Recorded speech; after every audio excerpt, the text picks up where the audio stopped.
Welcome to Democracy Now!, democracynow.org, The War and Peace Report. I'm Amy Goodman.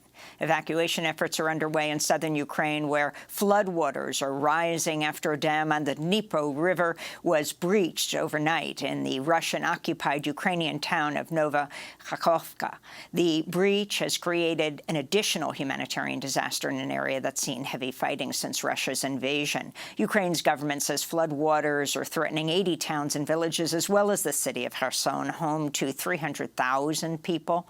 The breach could also limit drinking water supplies across Kherson and Crimea. Ukrainian officials accuse Russia's military of deliberately sabotaging the dam, calling it an act of ecocide.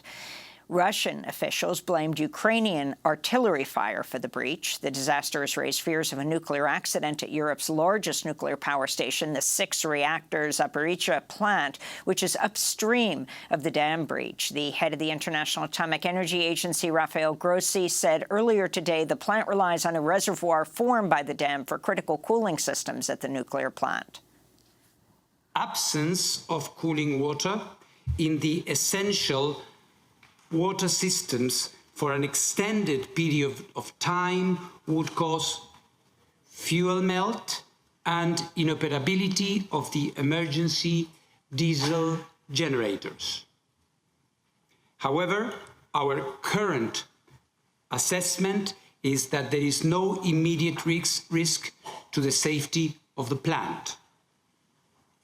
We are following this by the minute, as you can imagine. The dam breach came as Russia's military said it had repelled a major offensive by Ukrainian forces in the Russian-occupied Donetsk region. It's believed to be the start of a long-anticipated counteroffensive by Ukraine's army. We'll have more on the dam crisis in Ukraine later in the broadcast. In Haiti, at least 42 people have died. Dozens more have been injured. Over 13,000 people have been forced from their homes after a weekend of nonstop rain caused rivers to overtop their banks, triggering flash floods and landslides. Even before the flooding, the UN reported more than 5 million Haitians, or nearly half the population, were in need of humanitarian assistance. In eastern Canada, firefighters have contained a massive wildfire that's driven thousands of people from their homes in Nova Scotia and triggered air quality alerts as far south as the U.S. state of Virginia. Another major fire in southwestern Nova Scotia continues to burn out of control. On Monday, the U.S. National Oceanic and Atmospheric Administration reported the past year saw one of the largest surges of carbon dioxide levels on record, bringing atmospheric levels of the heat-trapping gas to 424 parts per million. That's 50% higher than levels at the start of the Industrial Revolution and the highest level of carbon dioxide in the Earth's atmosphere in over 4 million years. China's accused the United States of provocative and dangerous actions after U.S. and Chinese warships came into close contact in the Taiwan Strait. Video of Saturday's incident released by the Pentagon shows a Chinese warship coming within 150 yards of a U.S. destroyer. This comes just days after the Pentagon said a Chinese fighter jet cut across the path of a U.S. spy plane as it flew over the South China Sea. A Chinese Foreign Ministry spokesperson defended the maneuvers. I want to emphasize that the truth is the U.S. side stirred up troubles and made provocations first, while the Chinese side dealt with this in accordance with corresponding laws and regulations. China always respects the freedoms of navigation and overflight enjoyed by all countries under international law. Meanwhile, U.S. lawmakers have invited Indian Prime Minister Narendra Modi to address a joint session of Congress later this month. The invitation came as U.S. Defense Secretary Lloyd Austin met with his Indian counterpart in New Delhi, pressing cooperation with India in the face of the growing military tensions between the United States and China. Today, the U.S.-India partnership is a cornerstone of a free and open Indo-Pacific. And our deepening bonds show how technological innovation and growing military cooperation between two great powers can be a force for global good. In the Israeli-occupied West Bank, a 2-year-old Palestinian toddler has died after Israeli soldiers shot him in the head last week while he and his father sat in a car outside their home in Nabi Saleh. Israeli forces stormed the residential neighborhood and started firing indiscriminately, hitting Mohammed Tamimi and his father, who was also seriously wounded. Tamimi succumbed to his wounds Monday, 4 days after being put on life support. Relatives are demanding justice. This is his uncle. When he was born, he stayed 30 days in the incubator. But after he grew up a bit and started walking and started to be active, he stole our hearts. Mohammed is a social child with a strong, loving personality. He would approach anybody. He captured our hearts, and sadly, this broke our hearts. At least 27 children have been killed by Israeli soldiers this year, according to Defense for Children International Palestine. The group said in a statement, quote, "Unlawful killings of Palestinian children have become the norm as Israeli forces become increasingly empowered to use intentional lethal force in situations that are not justified. This is a war crime with no consequence," they said.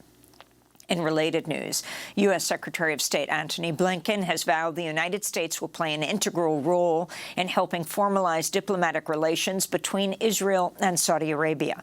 Blinken spoke Monday at a conference of the American-Israel Public Affairs Committee, or AIPAC, where he told the crowd Washington has a national security interest in brokering ties between the two countries. Blinken is scheduled to travel to Saudi Arabia later this week. In Georgia, Atlanta City Council has voted in favor of funding the Atlanta Public Safety Training Center, a massive police training facility known as Cop City.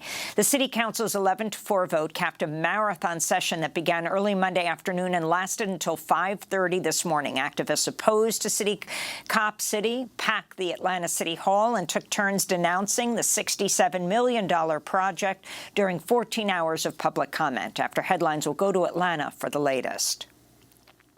Missouri officials are moving forward with the execution of 42-year-old Michael Tisius today, despite pleas from human rights groups and even former jurors in his case to spare his life. The Supreme Court Monday denied a stay, while Republican Governor Mike Parson refused to grant Tisius clemency. He was convicted of killing 2 jail guards when he was 19 years old. 6 jurors, including 2 alternates, recently came out in support of commuting Tisius's sentence to life in prison. His clemency petition described the horrific violence and neglect he endured as a child, which had detrimental impacts on his neurological and mental health. In 2000, Tisius was sent to jail over a probation violation, where his cellmate convinced Tisius to help him escape, leading to the death of the 2 guards. Oklahoma officials have approved an application by the state's Catholic Archdiocese to establish the first publicly funded religious charter school in the United States. Monday's 3-2 vote by the Oklahoma statewide virtual charter school board came over the objections of Oklahoma's Republican Attorney General, who said it clearly violates the state's constitution. Catholic Church officials in Oklahoma are hoping that any legal fight over the charter school will reach the U.S. Supreme Court, whose conservative 6-3 majority has recently overturned decades of precedent on the separation of church and state. Federal prosecutors probing former President Trump's mishandling of classified documents have issued a subpoena seeking information about Trump's overseas business dealings during his time in office. Special counsel Jack Smith is focused on the Trump Organization's real estate licensing and development deals in China, France, Kuwait, Oman, Saudi Arabia, Turkey, and the United Arab Emirates since 2017. On Monday, the group Citizens for Responsibility and Ethics in Washington reported Trump made over $82 million from his businesses in Ireland and Scotland while serving as president. Meanwhile, NBC News reports prosecutors have convened a separate federal grand jury in Florida to hear evidence in Jack Smith's investigation into Trump's mishandling of documents. Author, civil rights activist, and professor of philosophy Cornel West has announced he's running for president as a candidate with the People's Party. In a short video released Monday, West said his campaign will focus on ending poverty, mass incarceration, wars, and ecological collapse, while guaranteeing housing, health care, education, and living wages for all. I have decided to run for truth and justice, which takes the form of running for president of the United States as a candidate for the People's Party. I enter in the quest for truth. I enter in the quest for justice. And the presidency is just one vehicle to pursue that truth and justice, what I've been trying to do all of my life.